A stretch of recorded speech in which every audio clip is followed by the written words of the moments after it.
I'm Theo. And I'm Juliet. And this is Apologies Accepted. We offer an entertaining look at some of the big issues in history by examining public apologies of the famous and infamous. We're looking at politicians, serial killers, actors, and you. Send us a public apology you would like to make, and we'll read it on the air and give you a chance to redeem yourself or just get some guilt off your shoulders. We're here for you. Once a week, maybe more if you're really, really sorry.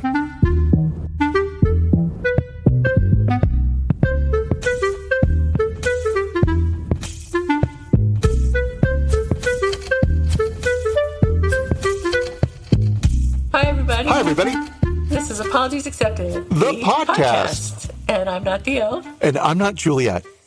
And I wish I were Theo this week because Theo's been up to many fun and exciting adventures. And tell us about your fun and exciting adventures, Theo. Oh, my fun and exciting adventures have been so fun and exciting. Exciting. Yeah, so we've bought a house, and the house is going to be a short-term rental. So we're in the process of improving it so that people will enjoy it, which means I have to suffer through not enjoying the beautiful house in the hills with the views. It sounds like you're not enjoying it. I'm not, though, man. The sprinklers. And of course, my joke, which I've beaten to death now, is if it's not broken, it's dirty. And it's just, I'm like, wow, you people actually had, not you people, but the realtor actually had the audacity to hold an open house. Well, the sprinkler systems don't work. The landscape lighting is rusted and falling apart. What are the handprints of 50 small children all trapped in a room? There's all these little handprints everywhere. What the fuck? So anyway, yeah.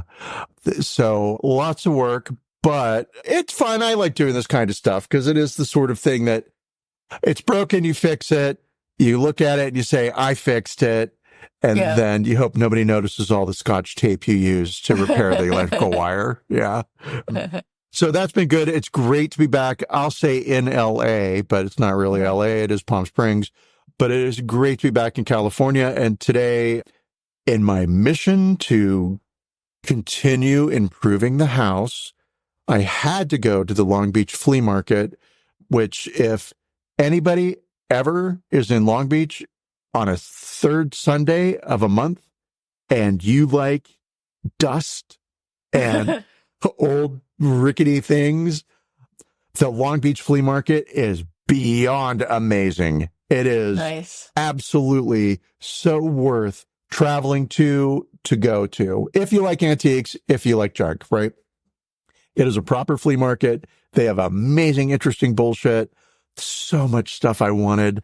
Like, how are the prices? So, not where I wanted them to be. I hear you. I had one moment where there was this great big blue vase, right? And it was a really cool, big pot, dark blue, loved it. And I saw it and I walked over to it, and this other lady at the same instant saw me walking to it, and then she went to walk towards it too. And then she put her hand on it, and it was like a 3-foot tall pot. Like it's not a vase. It's like, I don't even know what to call it. It's like a cauldron, right? Big. And she says to the guy, hi, how much are you asking for this? And he said, oh, that's an original bitters. It's $250. And I was like, that's all yours, lady. I'm not spending $250 on an original bitters. What the fuck? So that was expensive.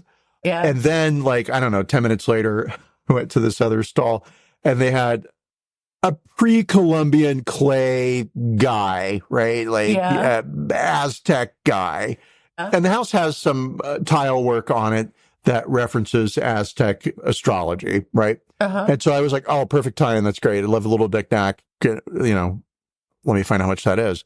And all of a sudden, this college professor appears out of nowhere, right? And he starts lecturing the stall owner or the guy who's selling the piece on what that piece is, right? Wow. And I was like, oh, fuck, this guy is like hungry for an audience. He hasn't lectured anybody in it's summer, 3 months. Yeah. So I'll go kick it over here for a bit because he's not going to buy that thing. He just wants to tell somebody all about Aztecs and pre-Columbian, blah, blah, blah, blah, blah, right? And I tuned it out. And typically I would eat that stuff up, but Sure. he might buy that piece. And I've already had one lady snake a $250 pot out from under me that I was never going to spend that money on anyway. But so, all right, cool. And then the professor says something like, well, I'm not sure. And he started to wander off. And it's that technique that you use at a flea market or whatever, wherever you can barter, where you get the price and then you say, I'm going to think about it, and you walk away. And if they're desperate to sell it, that price is going to come down. Yeah. And so I walked over to the stall owner, right? I have to call him the guy. And I said, hi, I heard you talking with that gentleman, but I didn't hear the price. And so what are you asking for that? Now, on the reason this is goofy is on his stall, he had a great big sign that said, make an offer, and nothing was priced. And in my head, I was like, I should just go up and say, hey, $40. Yeah. Right. So I said to him, I didn't hear how much. And he said, oh, I was asking 20 for that. And I said, great. Sold. Wow. So I bought it. Of course, it's cursed. Of course. Of course, a volcano is going to erupt in my backyard, or the house is going to burn down, or I will be bitten by a tarantula, because apparently they live here. I didn't know that. It's a problem. And scorpions, too. Stop saying these words. So I'm going to stop there because I got up at 3:30 so that I could drive 2 hours from Palm Springs into Long Beach so that I could go to the world famous, world renowned Long Beach flea market. They now call the Long Beach Antique Market because Antique Market. I know, right? And when you come down, we're going to have to plan your trip so that it coincides with the Long Beach Antique Market, because you're going to have to go with me because it is beyond everybody's dreams. Cool. It's just the best. Sounds awesome. Yeah. I love stuff. So I have now been up for it's now 6 p.m. We're recording late. I had to go to the Long Beach flea market. And they were gracious enough to say, yeah, we can change our morning to an evening. And so what is that, like 24 hours already I've been away? At least. At least. And so that's several days. That's all the house bacon. That's all the antique market action. That's very cool, though. I'm so happy for you and so excited. And I love your house, and I can't wait to see it. I can't wait to show it to you and then tell you in excruciating detail about all the things I had to clean or repair. Okay, but now you actually did some very cool stuff. So tell me everything. I would need to know. First, I have to apologize for the pounding noises that you can undoubtedly hear from my neighbors doing some sort of home renovation at 6 p.m. on a Sunday. But I did go somewhere. I went to New York. I went to New York City to see Cabaret and also the Book of Mormon. And it was amazing. It was great. I went just for a long weekend. I went on Thursday and came back on Sunday and by myself, because Brent doesn't really enjoy traveling all that much, as you guys know.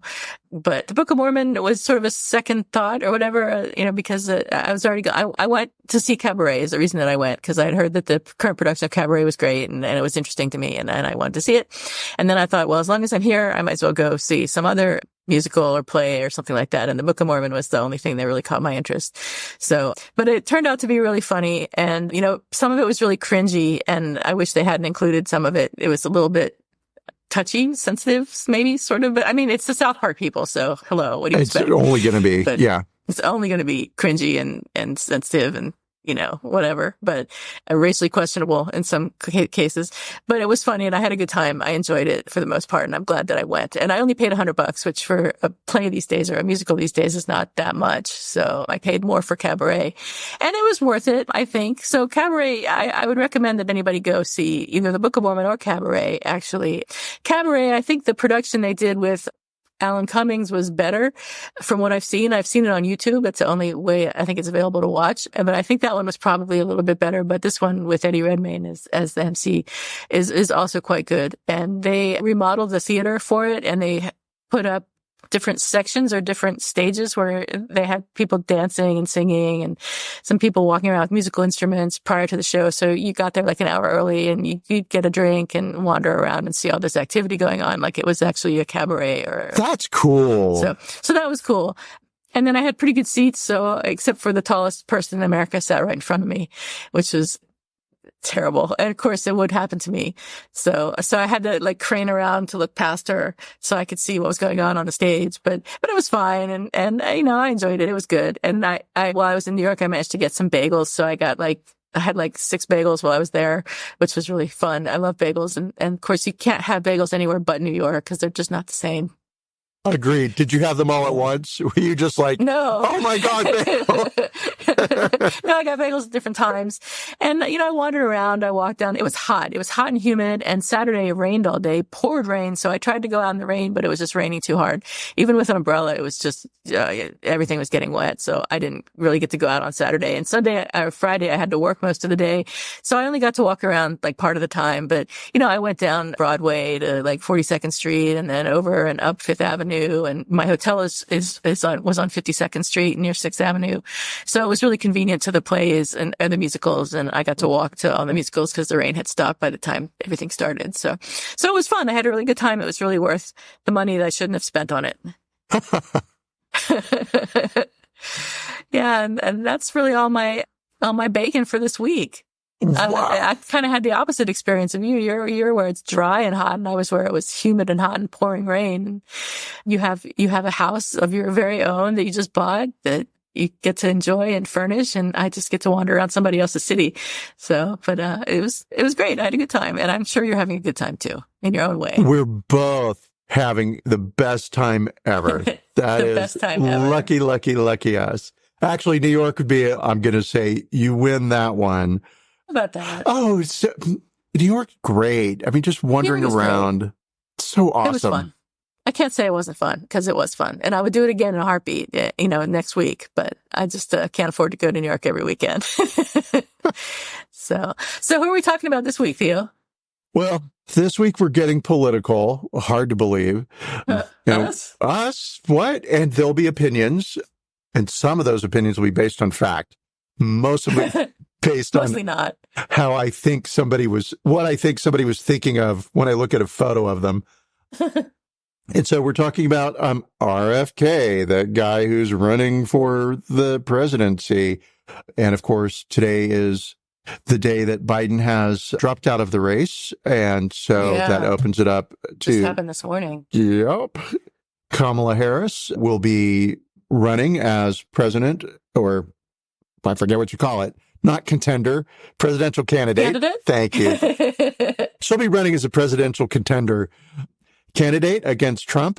Can't not wait for the next debate. Please, can it be now? Oh, it's going to be so fun. Please. I'm actually going to watch it now. Oh, my God. I couldn't watch the last one.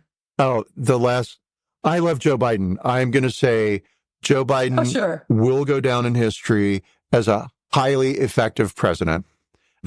Yes, he was a really, really good president. I liked him a lot.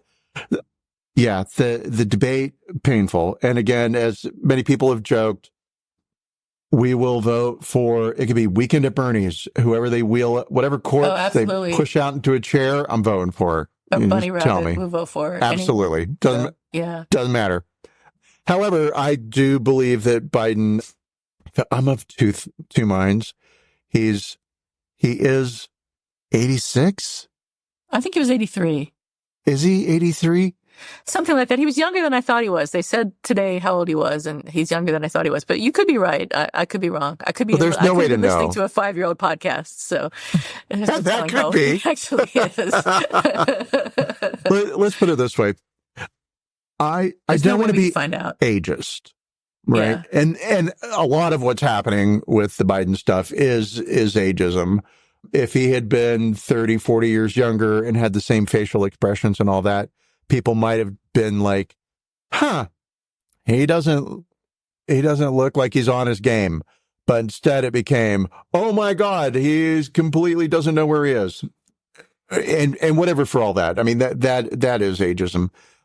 So Trump is only 3 years younger than he is, though. So I'm looking forward to his age becoming a point of contention in the debate. Well, it's been fun to see all the people saying things like, hey, somebody has stepped down because of their age. Maybe Trump needs to do the same thing and pass the baton to somebody younger. Whatever. We'll see where that all lands. So RFK is a Kennedy. He is, I don't think he's disowned, but they certainly have distanced themselves. So the Kennedy clan, which is a political, it's the word I'm looking for. Not monarchy, dynasty. Oh, I see. It's a political monarchy. Yeah. They're a political dynasty of the U.S. And he was from that family. And unfortunately, in my opinion, he is also, he's like your favorite crazy uncle who is a little handsy. Yeah. So he's running as an independent. Oh, it's a lot worse than that. Yeah. Yeah, it's a lot worse than that. Well, I can't wait to find out how bad has Uncle RFK been, Juliet?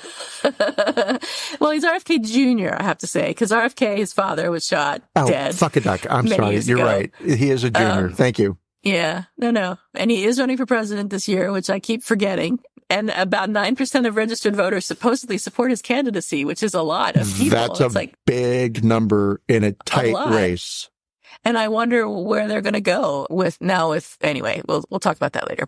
But so he has been accused of sexual assault by a woman earlier this month via an article in Vanity Fair. The woman was his family's weekend nanny in the late 90s, and she was 23 at the time of the assault. And Kennedy was 45 and married with 5 children, and it wasn't even his first wife. There were several incidents of harassment and at least one of assault. The woman, whose name is Eliza Cooney, said, I felt as though if I walked away, all the investment I put in would be for naught. It was my first job. I didn't want that to be a failure. And it was for Bobby Kennedy, who was at the time a prominent environmental lawyer, which was the work I wanted to go into. She ultimately did not pursue that career, and she said that was in part because of her negative experiences with Kennedy. And after the story was published in Vanity Fair, Kennedy told the Breaking Points podcast in response to Cooney's allegations that he was, quote, not a church boy. I have so many skeletons in my closet that if they could all vote, I could run for king of the world. I don't know why he assumes that the skeletons in his closet would vote for him. Or that's really something to brag about. Or that's something to brag about, Yeah. So, yeah, someone accused me of assault. I'm not that good a person. So, sure, I could have done that. I'm just crazy. I'm just like that. It's so me. He is a politician, an environmental lawyer, an anti-vaccine activist, and a conspiracy theorist. In other words, he is a mess. He used heroin for 14 years as a young man and was convicted of possession in 1984, after which he was sentenced to 2 years of probation and community service. Can you imagine if he had been black and not a Kennedy? Oh, he'd be in jail to this day. Yeah. That's exactly right.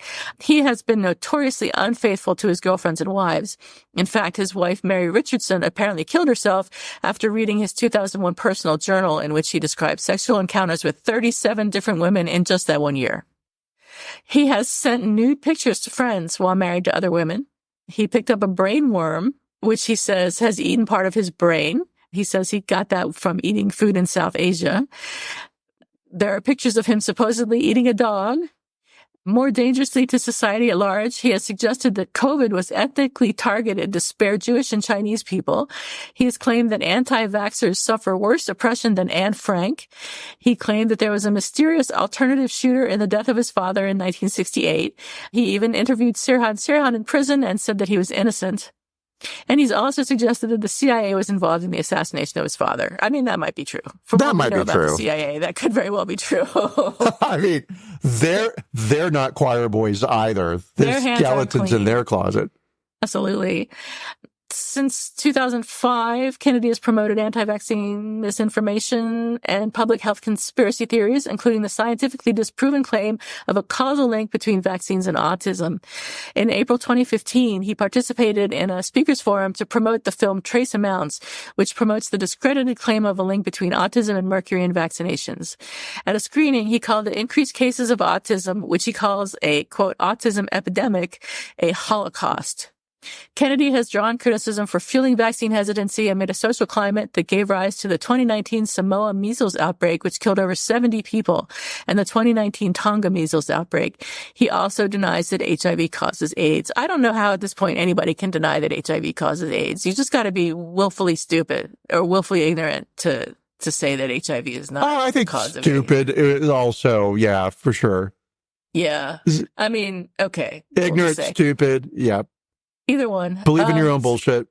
Yeah, that too. Since the onset of the COVID-19 pandemic, he has emerged as a leading proponent of COVID-19 vaccine misinformation in the United States. No surprise there.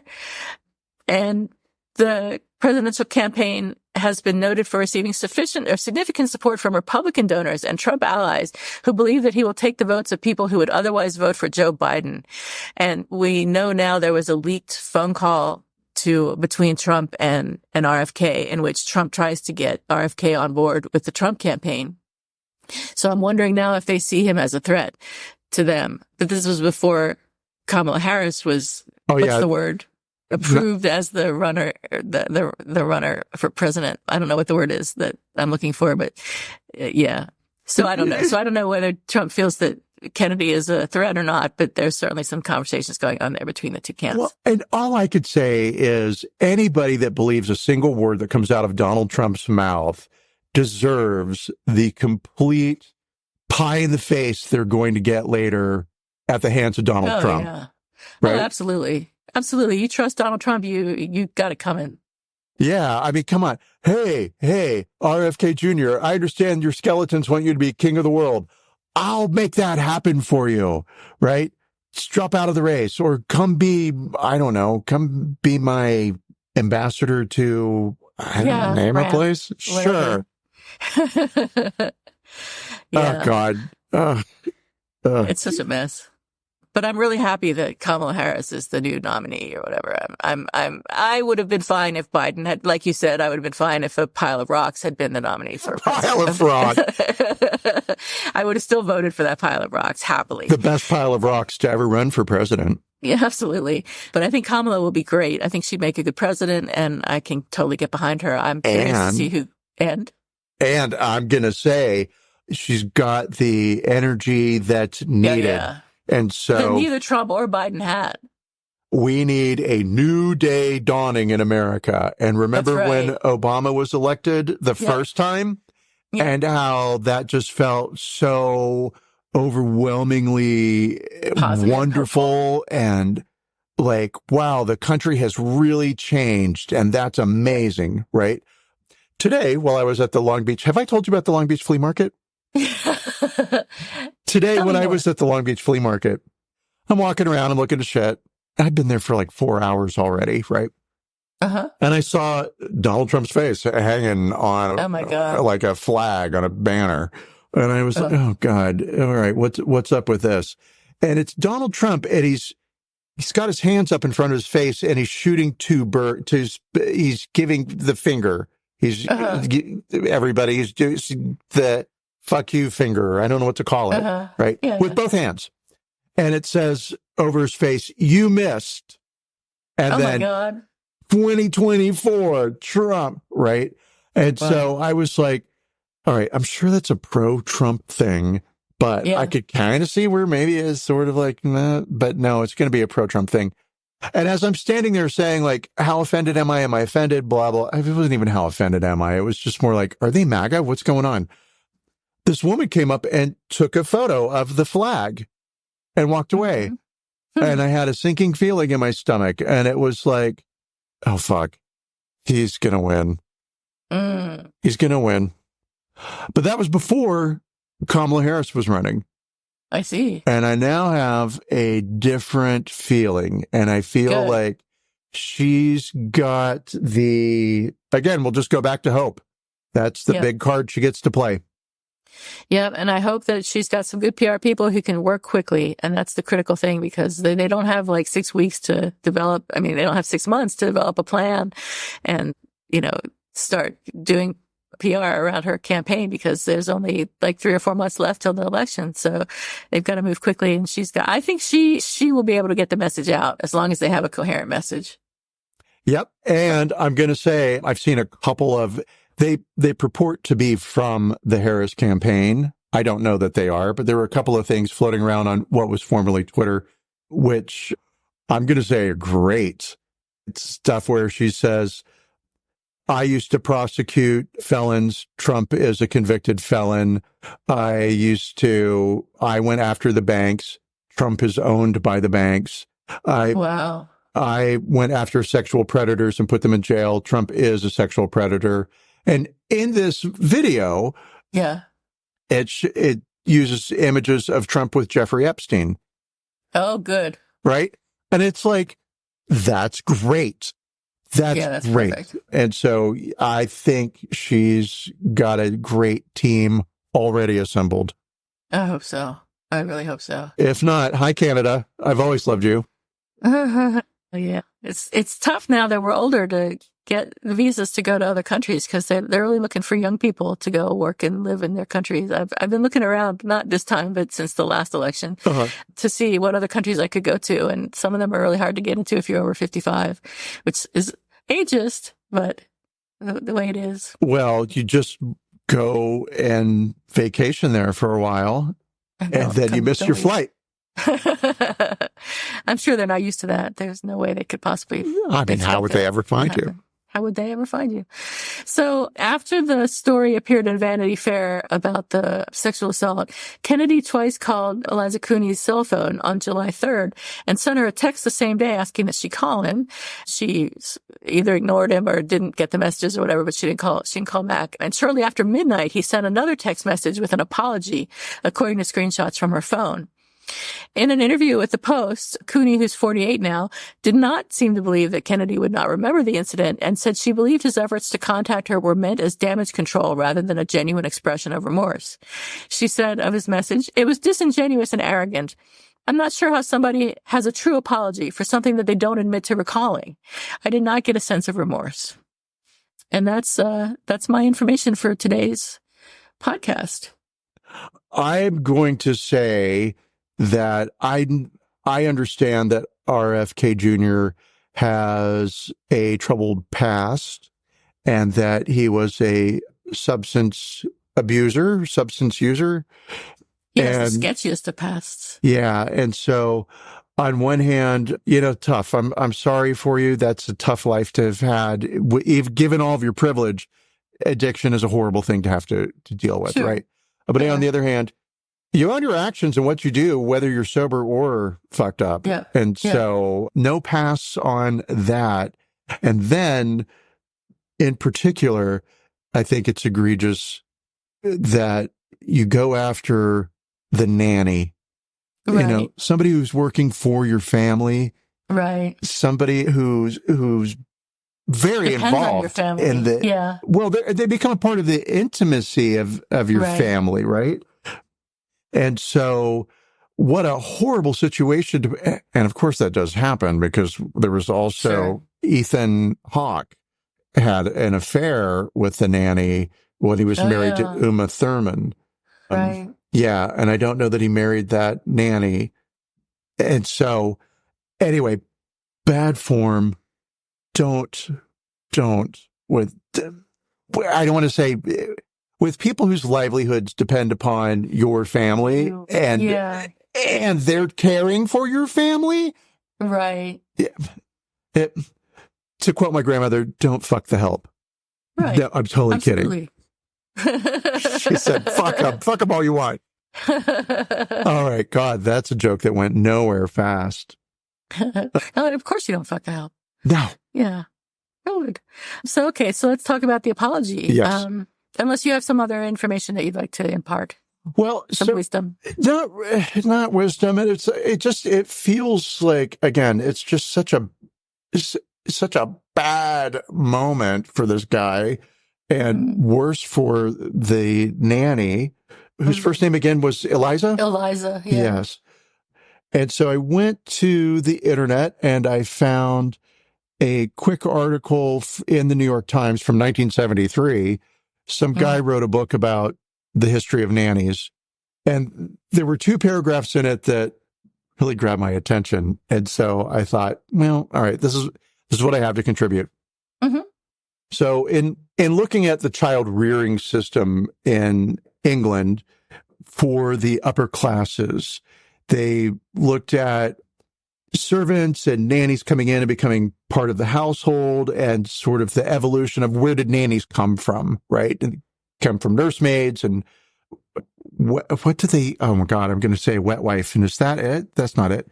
Wet nurse. That's it. Yeah. Wet wife would be a whole other thing. All right. Sorry for that one. Okay. So according to this book, according to the author, the fatal flaw in the whole system, however good or bad the nanny, was that she was not the mother, not ultimately responsible, and not obliged to stay forever.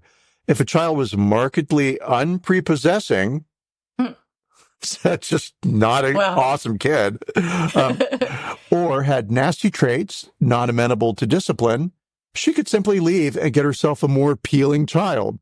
That's great. Even a devoted nanny who had no thought of leaving might suddenly be fired by a jealous mother. Yeah. A child bereaved of his mother's substitute became in effect an orphan, but without the consideration due to orphans, since orphan status is dependent upon the absence of a mother, and he has his real mother. Although that real mother is a distant, idealized lady, she was still available to him for an hour or so each day at tea time. In several fascinating sexual detours, the author addresses himself to certain peculiarities of English sexual orientation that he believes may have been nanny-induced. Huh. Get ready. Interesting. There was, for example, the remarkable Victorian upper-class attitude to wives and mothers, which held as one of its basic tenets that they were beings naturally devoid of sexual appetite. If one wanted that sort of thing, one paid a working-class girl for it. A little Victorian boy might admire a remote and elegant mother, but it was Nanny who looked after him in those earthly, animal, often for a child, overtly sexual areas. Nannies wiped bottoms and washed penises. Nannies fed. Nannies wiped up sick. Nannies gave baths and tucked in bed. It was Nanny's arms that went around the little boys. Nanny's breasts and lips they felt. Nanny they smelt. Wow. My. And so those two paragraphs were just beyond gold. And so there, I guess perhaps for RFK Jr., maybe I'm assuming he also was raised by a nanny and just felt like, it's a nanny. Great. You're here for me and my needs. And my needs have changed since I was a little boy. And now, here are my needs. Take care of them. Wow. You could be right. He probably was raised by a nanny. There's no way to know. There's no way to know. No. So, okay. So we can talk about the apology now. Let's talk about this apology. The apology says, this is the text message that he sent to Cooney, Eliza Cooney at 12:33 a.m. on July 4th, 2 days after her accusations became public. He said, I have no memory of this incident, but I apologize sincerely for anything I ever did that made you feel uncomfortable, or anything I did or said that offended you or hurt your feelings. I never intended you any harm. If I hurt you, it was inadvertent. I feel badly for doing so. If you feel comfortable, I'd like to tell you this by phone, and preferably face-to-face. I recognize that this might not be possible. I have no agenda for sending this text other than making the most sincere and earnest amends. The Washington Post called him for a comment, and he declined to comment, saying the text message speaks for itself. So, okay, let's look at the apology. Was there an expression of regret? No. Was there an explanation of what went wrong? No. Was there acknowledgement of responsibility? No. Was there a declaration of repentance? Not really. I mean, he said, if I did anything or anything I did that made you feel uncomfortable, I'm sorry. Was there an offer of repair? No. Was there a request for forgiveness? No, he didn't even ask her to forgive him. He just wanted a phone call or a meeting face to face, which who the hell would want to do that? Nobody. It's crazy. So actually, this is one of the worst apologies I think we've seen, which is surprising because we've seen some really bad apologies. And I actually give it a 0 out of 10. And I do not accept this apology. I would not accept this apology. And I would definitely give it a 0. It's not that it goes lower. I was kind of like, maybe a 0.5. But what's going to happen is, and this will not play well with voters, Trump is a convicted sexual offender, but he's never apologized for it. And so those people out there who like him are like, yeah, the man wouldn't apologize for it. That's a natural thing, right? So, Kennedy, you've lost those people. Yes, which is good. Yeah, which is good. Well, they weren't going to vote for him anyway. Yeah. So, all right, Kennedy, RFK Jr., we don't like you. We don't like your apology. We don't like the things you do. We don't like get fucking vaccinated. And get vaccinated, for God's sake. It would get rid of that brain worm. It would have prevented the brain worm. The brain worm. Man. If only that brain worm had hit some different areas. All right. Do you have an apology expected or who's sorry now this week? I should. I definitely should have one, shouldn't I? I don't expect you to because you've been so busy. Let us say that I did trip over something and I don't remember what it is now. So, no, I have nothing. All right. Well, I have one. All right, great. Because I'm perfect and I have everything. You do your homework. An anesthesiologist in the Portland, Oregon area has potentially infected 2,400 patients by failing to follow proper infection control practices. The actions of this anesthesiologist put patients at low risk of being exposed to various bloodborne diseases, including HIV and hepatitis B and C. The patients are being contacted and encouraged to get a blood test to screen for disease at no cost to them. The speculation that I read, and it was very veiled speculation, was that maybe he reused needles or didn't in some way clean equipment between patients. So that sucks. And he should definitely apologize. He is not able to practice any longer in Oregon, which is appropriate, but he should definitely apologize. Or he or she, I don't even know, but I think it's a he, should definitely apologize. I mean, definitely. And I'm just going to say, as somebody who did some of the prereqs to get into nursing school, right? Even before you get into the basic classes, right? They hammer in sterilization, cleanliness, right? I mean, that's what, I don't know how you get through medical school and then you're like, well, fuck it. This needle's right here and it's fine. Yeah. And 2,400 patients. I mean, that's like deliberate. That's not just laziness. That's like deliberate. It seems anyway. So yeah. Maybe. We're going to follow up on this story and we'll let everybody know. Followed up on every other thing we have ever done. We'll get right back to you on this one. So that's it for this week, I think. Thank you, everybody, for joining us. And we will see you probably next week, although you never can tell. Definitely. Yeah, sometimes. Sometimes it's not definitely. So stay cool, cucumbers. And don't trip potato chip. Yay. Bye. Bye.